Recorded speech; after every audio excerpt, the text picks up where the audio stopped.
सोने की अंगूठी खो गई किसी की, बोला महाराज मिल नहीं रही है, कहाँ मिलेगी, आप सिद्ध पुरुष हो बता दो। महात्मा बोले बता देंगे। तो बोले बताओ तकिए के नीचे, कुर्ते की जेब में, कमरे में, कहाँ है? महात्मा बोले अंगूठी कहीं भी हो, पर जहां होगी सोने में ही होगी। तो क्या अंगूठी सोने से अलग है? क्या किवाड़ लकड़ी से अलग हैं? हो तो बता देना। किवाड़ लकड़ी से अलग नहीं है, आभूषण सोने से अलग नहीं है,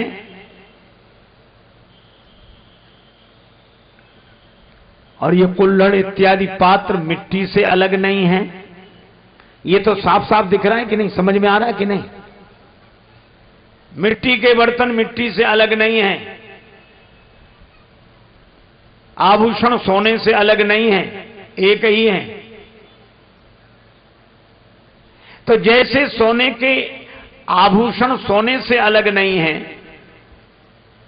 इसी तरह जैसे लकड़ी के किवाड़ लकड़ी से अलग नहीं है, इसी तरह ये जीव ब्रह्म से अलग नहीं है। ये बिल्कुल सच्चा सिद्धांत है और बिल्कुल सही बात है। हमारे गुरुदेव ने जो हमें समझाया और इन संत महापुरुषों की कृपा से जो मैंने समझा, लकड़ी से लकड़ी के फर्नीचर्स अलग नहीं हैं, सोने से आभूषण अलग नहीं हैं, इसी तरह ब्रह्म से ये जीव अलग नहीं है। अब एक लकड़ी अनेक रूपों में प्रकट हो गई, कुर्सी मेज तखत बनकर। एक सोना अनेक आभूषणों में प्रकट हो गया, अंगूठी जंजीर कंगन बनकर। इसी तरह वह एक परमात्मा अनेक रूप में प्रकट हो गया, वृद्ध बनकर, युवा बनकर, पुरुष बनकर, स्त्री बनकर। तो ये सब बने हैं नहीं। हम लोगों के यहाँ भारतीय संस्कृति ने बड़ा सुंदर संदेश दिया। जब शादी होती ना किसी की, तो यहां का तो मुझे पता नहीं, पर हमारे बुंदेलखंड में तो बोलते हैं दूल्हा बनता, क्या बोलते हैं उसे? बना। यहां भी बोलते हैं। वाह, तो सब जगह एक ही बात है। वहां तो बुंदेलखंड में कहते बना तुम पाल तरे ना जइयो, नजरिया लाग जे हैं। बना उसको बोलते हैं बना। मतलब क्या हुआ कि ये है नहीं, बना है। हाँ, इसी तरह बहू को क्या बोलते हैं? बनी। मतलब है नहीं, बनी। है अलग और बनी अलग, लेकिन ये दोनों एक में ही हो रहे हैं कि नहीं? एक महात्मा कहते थे कि एक के हम हैं और एक के लिए हम बने हैं। तो जिनके हम बने हैं उनके बनकर रहें, उनसे बनाकर रखें, और जिनके हम हैं उनके होकर रहें। और इसलिए मैं निवेदन करता हूं, आप एक सिद्धांत स्वीकार कर लो, ब्रह्म हम हैं और जीव बने हैं।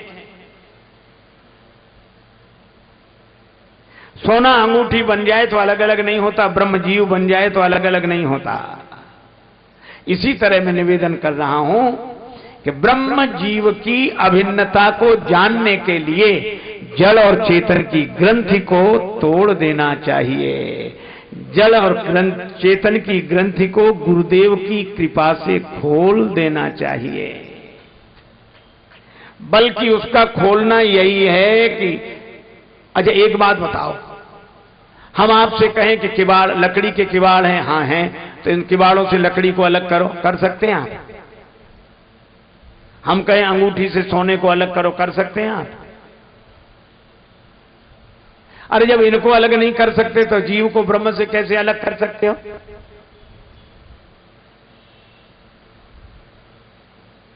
अलग कर ही नहीं सकते, क्योंकि ये दो हैं ही नहीं।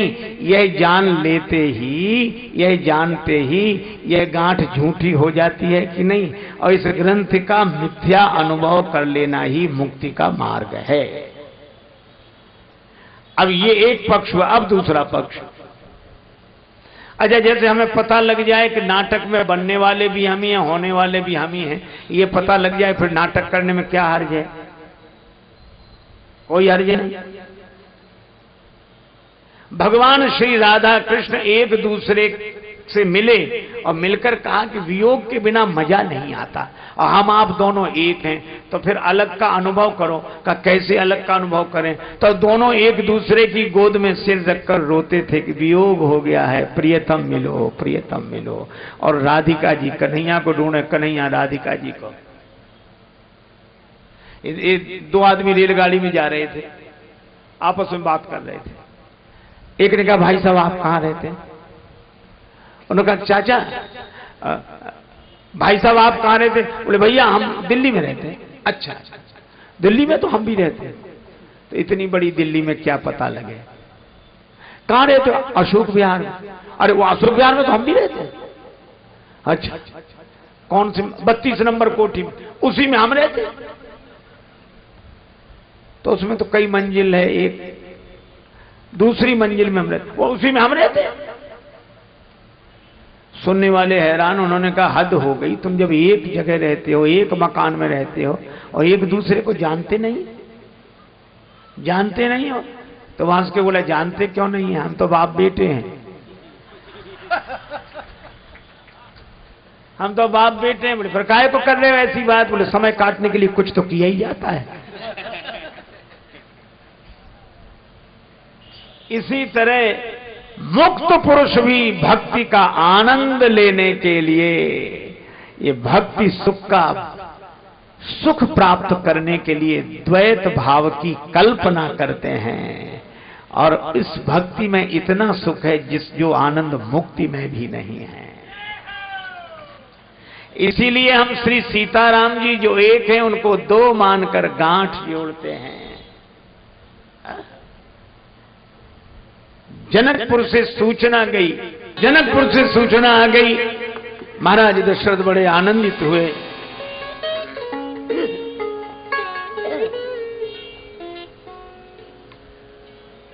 रनिवास में माताएं परेशान, जब ते ले मुनि संग सिधाए, राम लखन के समाचार सके तब ते कछु न पाए। भरत जी ने आकर समाचार दिया, मिथिला के दूत विदा होने लगे। उन दूतों को न्यौछावर देने लगे महाराज दशरथ। कहे, अनीत ते मुंह नहीं काना, धर्म विचार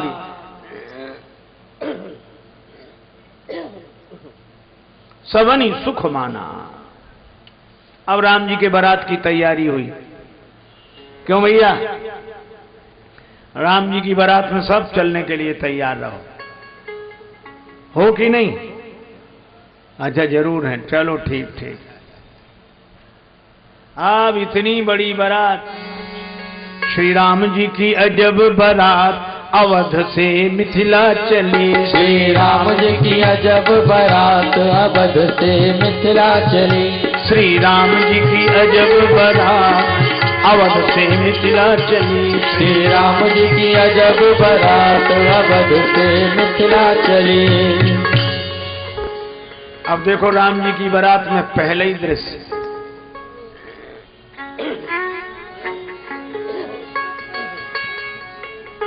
एक महात्मा कहते थे कि राम जी की बारात चली तो एक रथ पर 10 रथ बैठे हैं। बोलो भैया, क्या दशा हुई होगी उस रथ की जिस पे 10 रथ बैठे हों।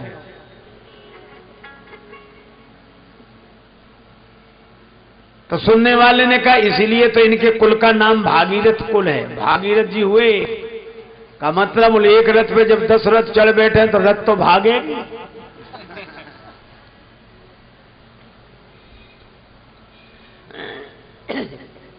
बाहर एक रथ, ऊपर 10 रथ। देखी न ऐसी बारात हो जस रघुवर तुम्हारी। देखी न ऐसी बारात हो जस रघुवर तुम्हारी। बाहर एक रथ भीतर 10 रथ।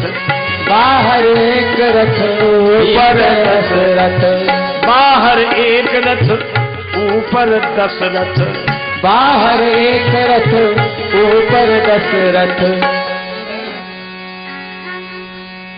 वंश भगीरथ जातो यह अजब सवार, वंश भगीरथ जातो यह अजब सवार, देखी न ऐसी बारात हो जस रघुवर तुम्हारी, देखी न ऐसी बारात हो जस रघुवर तुम्हारी, चंदन रुचिर सुमंत सारथी, नृप गुरु संग सुहाग अवध से मिथिला चली। अब गुरु जी के संग महाराज दशरथ बैठे हैं रथ में, लोग विनोद करते हैं, लेकिन हाथी घोड़ा रथ और पाल की चढ़ी चढ़ी अवधि इतरात अवध से मिथिला चली, चढ़े चढ़े अवधि इतरात अवध से मिथिला चली, श्री राम जी की अजब बारात अवध से मिथिला चली, श्री राम जी की अजब बारात अवध से मिथिला चली।